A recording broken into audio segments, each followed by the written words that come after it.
Well, guys, how's it going now? So we got done cutting. And what are we looking at? Well, this is the BR780. This is my big baler. It's a 5x6. I've made bales over 1,800 pounds with this thing. Or basically 72-inch baler. Anyway, she started making a little bit of a noise.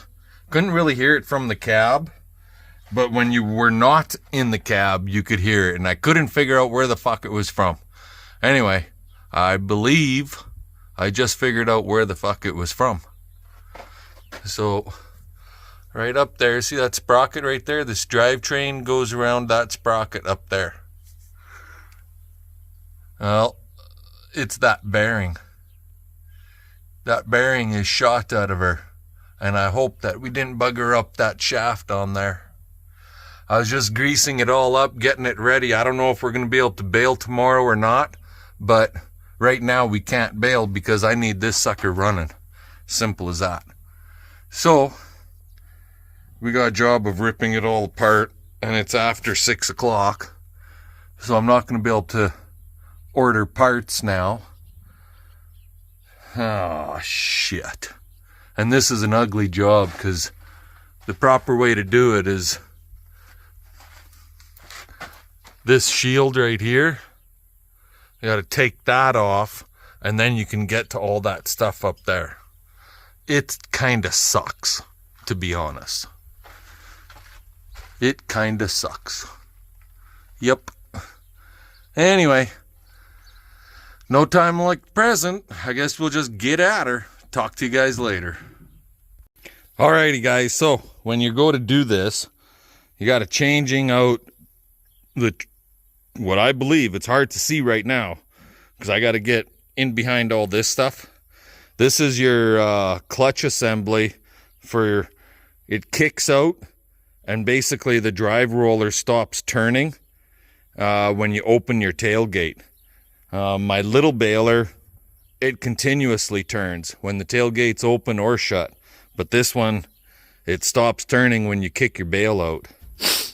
Anyways, you got to get your chain off. Well, I got that cover off that goes here. It's like 6 bolts, 2 little tiny bastards that go in from underneath through right here. That little bolt goes right there. Another one right here, but that cover she rotted away and it broke out. So I'm going to have to figure out how I'm going to get that off of there. I'm not sure how we're going to do that one yet. But anyway, got to get this off of here. Get this spring out. Get the chain off. Disassemble basically the whole clutch assembly. That'll all slide out.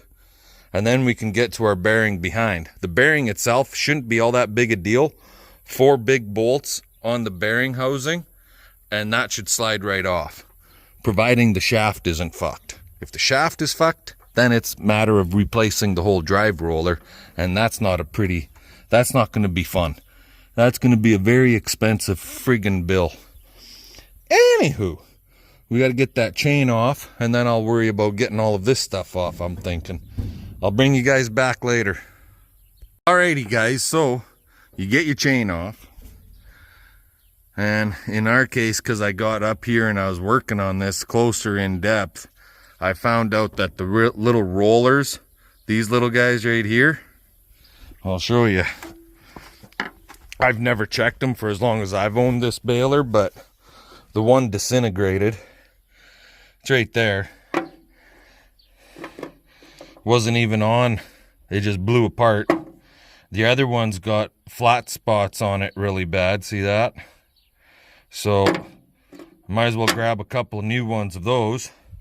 So anyway, we got our spring out. It's right here, which goes against that. That's part of the clutch assembly. That's the outer half. See? Now, for the inner half, this won't come off. This part of the clutch assembly is attached to this sprocket. That won't come out. Why? Well, that's because there's a keyway a snap ring in there. So we got to get the snap ring out. And sometimes these can be a bugger.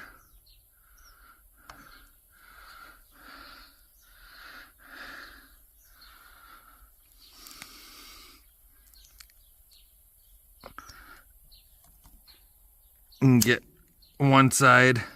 Almost probably gonna have to put you down, get a flat screwdriver on this little bastard, because he's being kind of, oh, got him. How about that?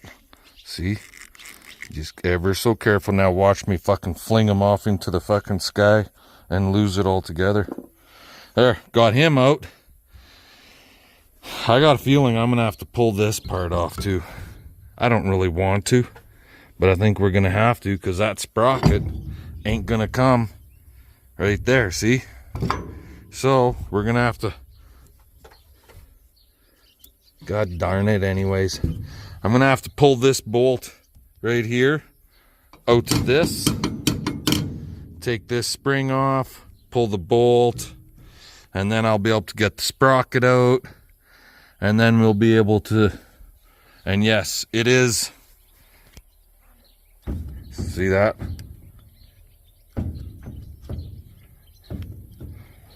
I can move that, so if I can move that, that's not good. Shouldn't be able to move it like that. So I'll get this all apart, and then we'll pull the sprocket off, and we'll work on the friggin' bearing. Talk to you guys later. Alrighty guys, well, looks like we lucked out. Shaft is all good. There's no damage to the shaft, so that's awesome. There was some fucking old net wrapped inside there. Now, is that what caused the seal to blow up on this fucking bearing? I have no idea. Where the hell is it? Right here. Wait, that's not it. CP put it in the shop.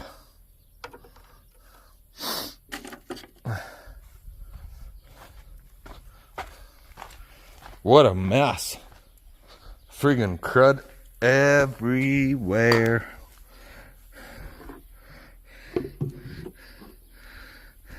Inner seal blew right out of her. I have no idea what the hell that's paint. So that bearing has never been changed, guys, because the paint is flaking off and it's stuck there. So I guess 15,000 plus bales, 16,000 bales. Can't complain too much with that, right? New bearing coming up. Alrighty, talk to you guys later. Hey guys, how the hell are you doing today? Get this Dodge put in friggin' road gear.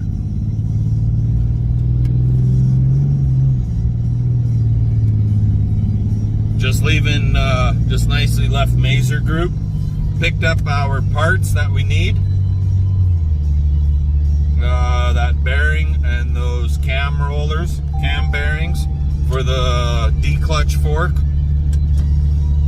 Yeah, that bearing, that's the biggest bearing basically in the baler. She's a pricey one. It's like $500 just for that one bearing and the housing. So it's 25 friggin' degrees. It's Friday, July, I think the friggin' 29th or some darn thing like that. And it's supposed to get hotter as the weekend progresses, but there's a severe thunderstorm risk for Saturday evening about 6 p.m. So I'm really hoping, crossing the fingers, really hoping that we can get a bunch of this stuff bailed off here this afternoon. It's actually 12 o'clock right now. We had to wait for the parts a little bit. But no biggie. We got them. We're going home. And it shouldn't take more than an hour to slam everything back together and have it up and running. Fingers crossed again, right? Alrighty. let's get our butts home and reassemble this BR780 New Holland round baler. We'll catch you guys later. Alrighty guys, so new bearing is not 100% in yet. We got to hammer that son of a bitch in. And I was just getting it started nice, tapping on the outside of the pillow block. But I don't want to damage the spline shaft if I miss and hit this or hit the friggin' seal of the bearing. So what I got here is a chunk of 2 7/8, which seems to go over and line up just beautifully right there, right? So I can just whack that, because this way I'm hitting on the inner race, the solid steel part of the bearing right here. So that's the idea anyways. Less damaging there, I would think. I was hammering hard on the pillow block. So then I'm afraid that I might take you to the old. When I bought that thing, I had to buy the pillow block or the housing and the bearing all in one. So I'm afraid I'll damage the bearing, outer edge of the bearing that sits in the pillow block. This is the old one. You can see it's all fucked up, right? So my thought is if I hit it on this side, it would be a lot better. That's how I've always put them in, when they don't slide in nicely, and it seems to work good for me. So that's what we're gonna do with this one. And like I said, I got a chunk of 2 7 here, which seems to line up really good on that edge all the way around. But it's kind of a two-hander job to hold that sucker in place. So anyway, I'll let you guys go. We'll get this all the way in, and I'll bring you back in a few minutes. There we go. That didn't take too much. A couple of good swift whacks and she's in place. And you don't have to worry about hitting it too far in, because one, the shaft on the inside has got a shoulder in behind here, and two, it's only going to go in to the face of the friggin' baler right here, because that's how the pillow block bolts in right there. So yeah, this housing and bearing, 500 bones. Nice. But I guess if you only have to change it once every 10 to 15,000 plus bales, that ain't so bad, right? So I need a pry bar right here, and now we'll, if I can, get that in there. There, that lines that hole up nicely. So I'll get a bolt started in there, and we'll be golden all the way around. I'll bring you guys back in a bit. Alrighty guys, so got the bearing all in. Bolts are tightened down. I don't know what the torque spec is, I'm gonna be honest. I just gave her a good fucking crank with the old Milwaukee impact. Now our sprocket goes on. Now be careful here guys, because there's a little spacer washer in here. See that? You want to make sure that your spacers are intact, that you don't lose them. There's actually 2 little spacers on there. So when you put these guys in place, make sure that you got it in place the proper way with your spacers.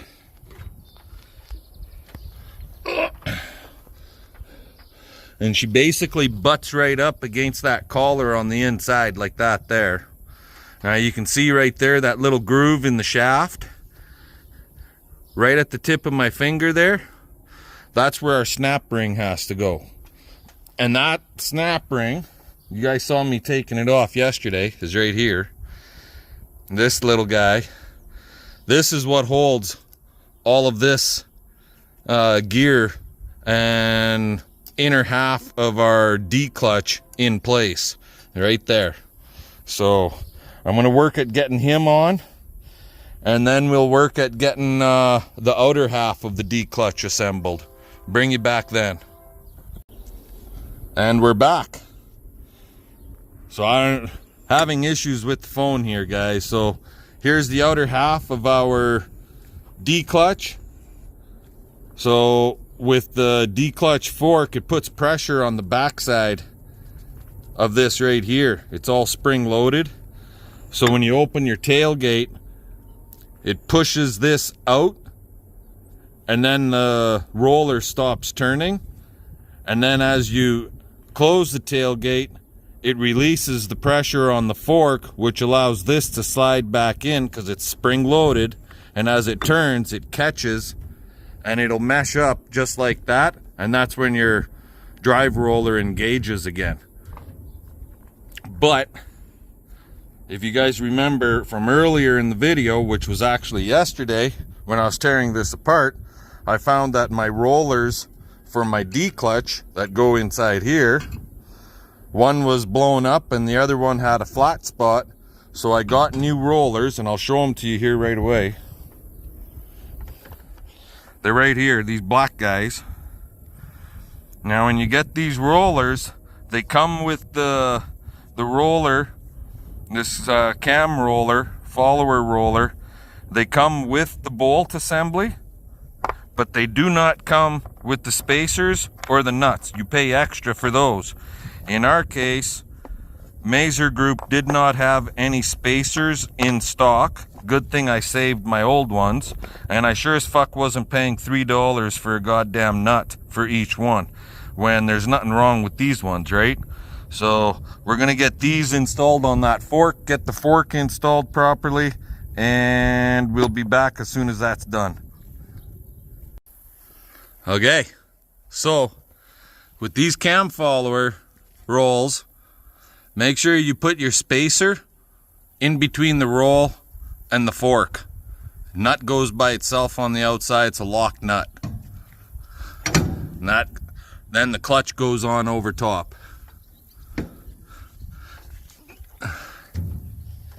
And then you have to set it.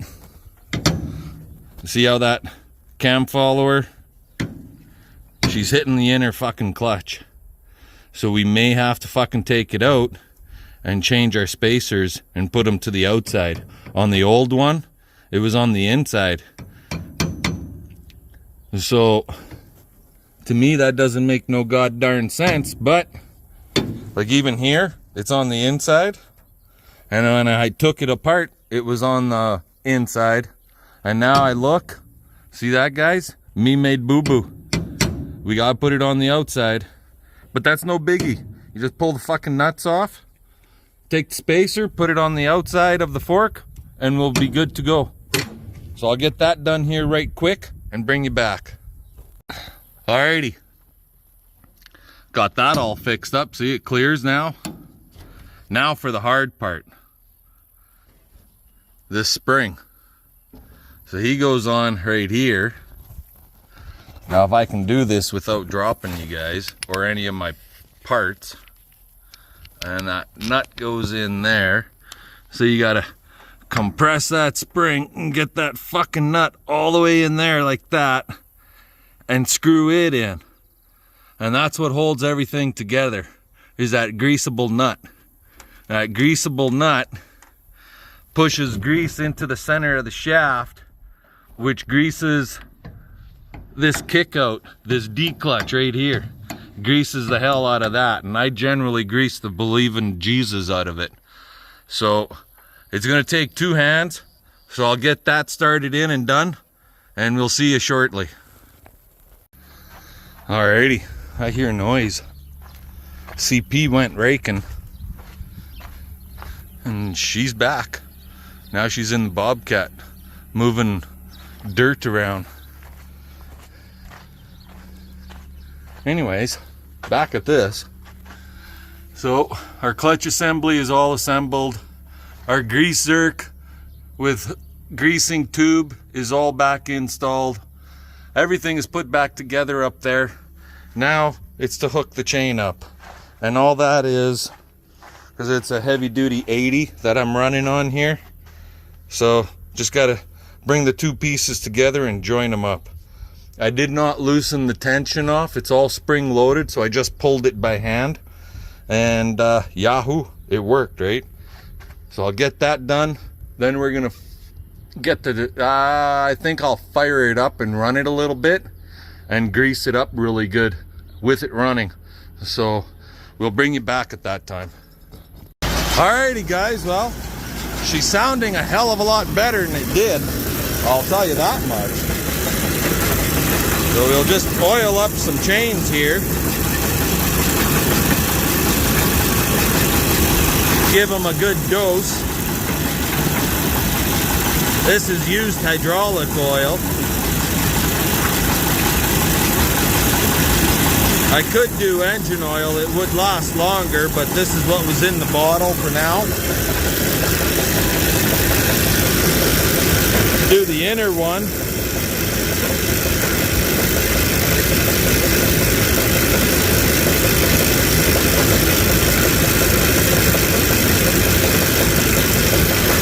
Now the big one that we disassembled. Things are getting quieter, eh?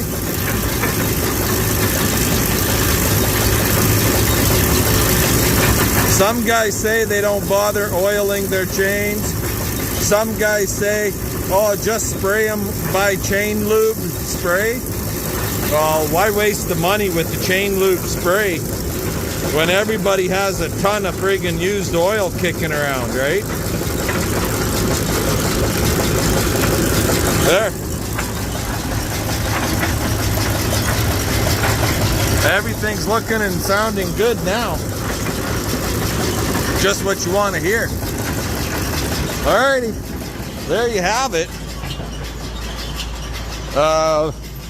Bearing and install, tear down of the drive roller slip clutch or Declutch, bearing replacement and cam follower bearing replacement. Sweet! Catch you guys later.